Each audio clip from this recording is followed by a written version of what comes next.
for the Buddhist Peace Fellowship, doing prison work and doing work with vets and doing workshops and retreats on meditation and that kind of thing.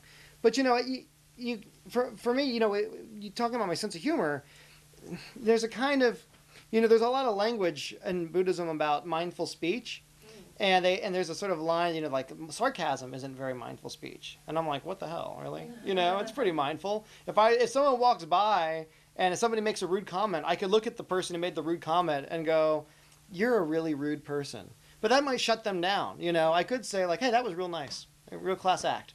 You're a real classy guy. And then they'll get it. Like, oh, I'm disapproving. I think sarcasm, there's a role for sarcasm in mindful speech. But I realized I really wanted to come back to I had been studied art and art history and had been doing music for years. And I really wanted to refocus my efforts into that practice. I felt like I'd lost that. And I sort of lost this voice of humor and of sort of tapping into a kind of an ethical sarcasm, of a kind. And so I ended up, and there were a lot of political and complex social problems in the religious order that came to a head for me, and I said I have to resign. So I ended up doing that. So long answer. Here's what Michael had to say about his Viz 70N film course. I think there's two things. I mean, we're talking about Viz 70N, the Intro to Media class. I think for me, there's two sort of key value sort of centers in that class.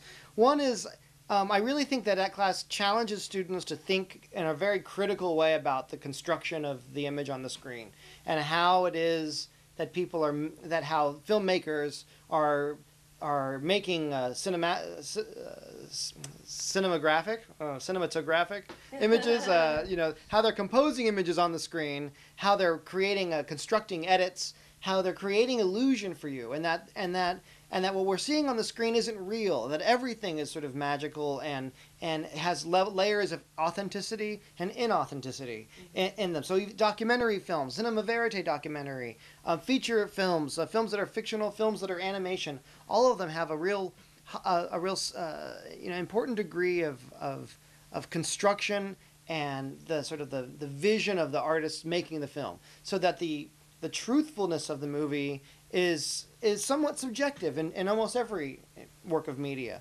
And that by taking, I think, the Intro to Media class, the students are really challenged to look at, how is this being made and how is it communicating something to me? Something about human relationships, something about war, something about comedy, or about politics and social change. How are the things that are being said on the screen constructed? And when we have that level of critical understanding about the making process, it allows us to make the work ourselves. But even if we're not going to be filmmakers, even if we're just taking the class because it's like, I want to know what Intro to Media is, you come and when you watch another movie, I always like to say that when you take my class, you'll never be able to enjoy films again. But I don't really mean it. What I really mean is like you'll go to the films and you'll think, oh, I understand how they're shooting and how they constructed this scene. You start to look at, in my family, when certain members of my family, when they would go to an art museum, and they'd be like, anybody could do this, right?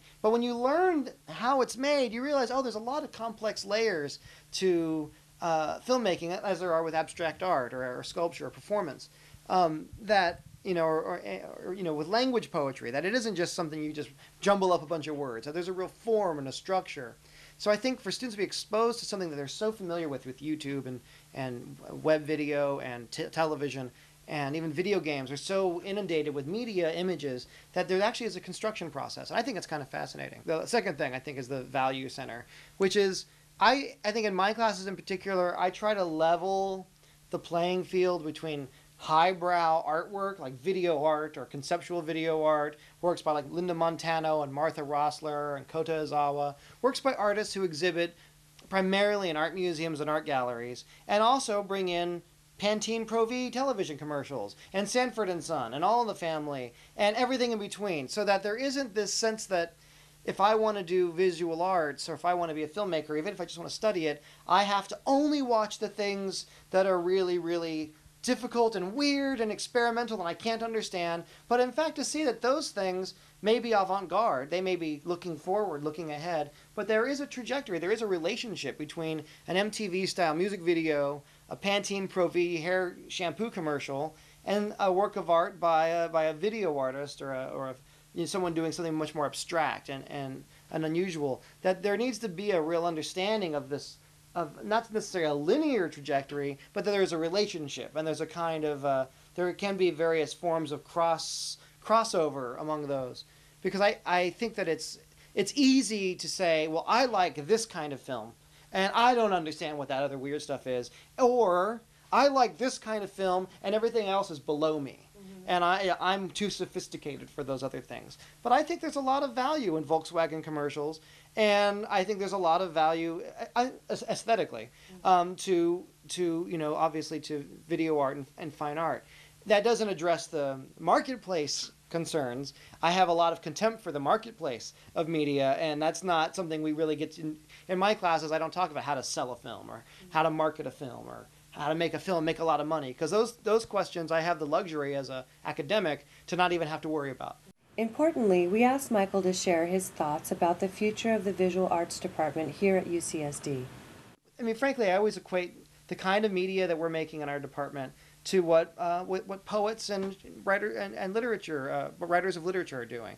That they're thinking about their material not as a pulpy romance novel, but instead a kind of a haiku or a poem or a novel. And those things they're more deliberate, take a little bit more time, and it may not be on the bestseller list, but it's certainly something that we understand and we value culturally as having value for our culture, for our shared culture. Yeah. Finally, we inquired whether there has been a rise in student interest in the media courses offered at UCSD. I don't know.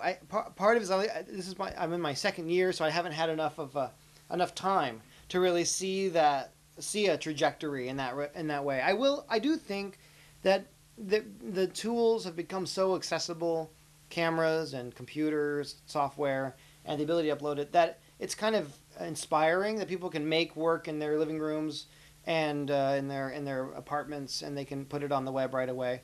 But I don't find that there's been a one-to-one relationship between that practice and a critical examination, study, formal training in the practice of art making. I think that in the best cases, students who really engage in a kind of in a aesthetic practice of making media do upload it to YouTube, and it makes YouTube better. Yeah. So that's good. I'd rather see students from my classes uploading films than another guy falling off a skateboard. That's fun. Well, Michael, thank you. It feels like something comfortable and safe.